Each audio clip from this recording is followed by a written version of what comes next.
Happy Wednesday, Grizzlies.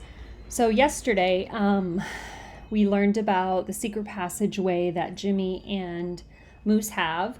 And then we also found out that Annie accidentally got the laundry that belongs to Moose and his family and found a note that says, "Your turn."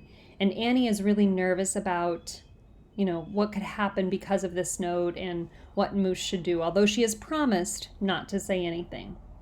So, Chapter 3, Willie One Arm.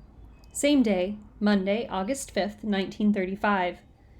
Alcatraz Island is shaped like a wedding cake with 3 tiers and lots of paths and stairs and switchbacks that lead from one level to the next. The parade grounds where we play baseball is a big, flat parking lot-sized cement area in the middle tier of the island. It makes a pretty good field except for the wind. I can't tell you how irritating it is to hit a good ball and have the wind make it a foul. Annie and I are playing catch right now, which gets my mind off of Capone, but it doesn't seem to distract Annie one bit. Every other throw, she's walking up to whisper another suggestion. I should wash my own laundry, so Capone won't have a way to communicate with me.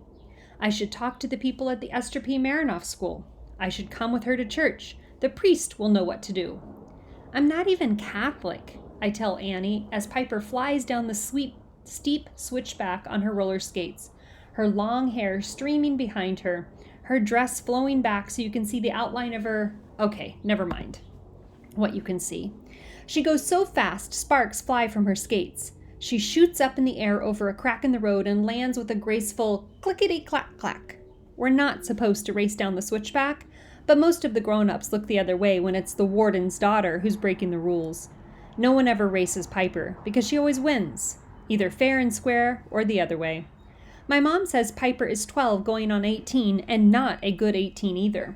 When Piper stops, she gives us her full movie star smile. Hi! She runs her hands through her hair and whispers to Annie. We throw the ball a few times, me whipping it hard and Annie gutlessly tossing it. She's too upset to concentrate on what she's doing. The count bell rings like it does every hour on the hour to count the cons and make sure none have escaped. No one pays any attention. It's like the gulls carping and complaining and the deep rumble of the foghorn. These are the sounds of Alcatraz, the ticking of our own island clock, I guess you could say. Hey, what's going on with you two? Piper asks, looking at me, then Annie, then me. You aren't insulting each other. Nothing, Annie and I answer in unison. Piper looks back and forth between us again. No, really. Nothing is going on, Annie says louder this time. Piper laughs. Annie, you're such a bad liar, she says. Piper is right. Annie is a terrible liar. It's only been 5 minutes and Piper already knows something's up. Of course, I'm not much better. Well, stop it, Piper shakes her finger at us. Just, kiss and make up. Annie snorts. I'm not kissing him. She throws the ball hard for once, her cheeks flushed. That's your job, Piper. Are you kidding? I wouldn't kiss Moose if you paid me $100, $1,000, $1,000,000, Piper says as she skates by me. Sure you wouldn't, Annie mutters, throwing the ball so hard it practically blisters my hand. I wouldn't, Piper insists. Can you imagine kissing Moose? It would be like kissing a bagpipe. A bagpipe? I say. Thanks a lot.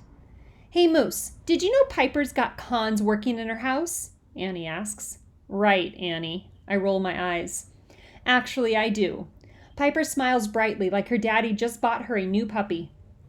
Buddy Boy is a confidence man. A con artist. He's our houseboy. And Willie One Arm is a thief. He's our cook.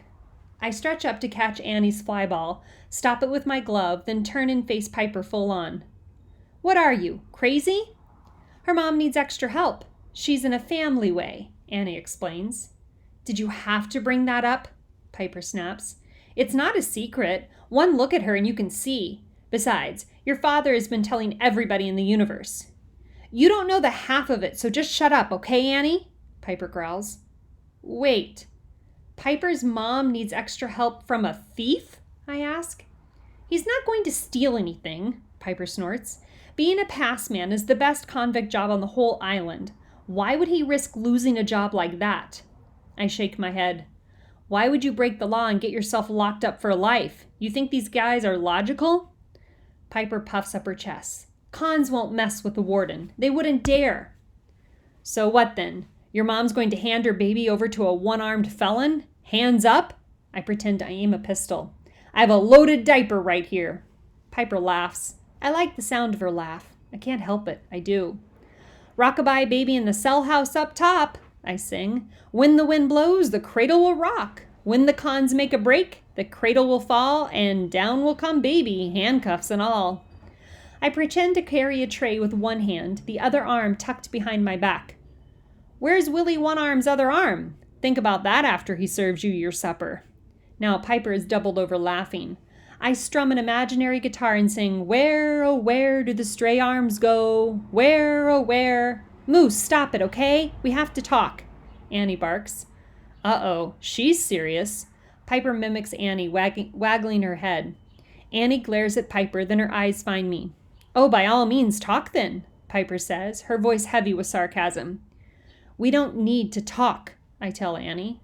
Annie glowers at me. Yes, we do. Piper's laugh turns raspy again.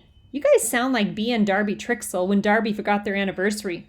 Remember how she locked him out of the apartment and he had to stay in the bachelor's quarters? Annie and I stare at each other, ignoring Piper. Piper shrugs her shoulders.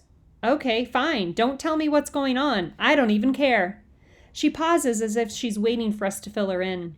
Annie and I continue to stare at each other like we're in a competition and we lose points if we blink. Piper flicks at the cement with her skate. You want to have secrets? Go right ahead, she says as a bullhorn booms across the parade grounds. Moose Flanagan! Uh-oh, not Trixle again. He's got Janet with him too. She's carrying her own bullhorn, a small one, but it works. There's no separating either of them from their bullhorns. They probably use them at the dinner table. Please pass the potatoes. I grasp the ball in my glove and run across the parade grounds. Yes, sir, I say. Janet has her hair braided so tightly it gives me a headache to look at her.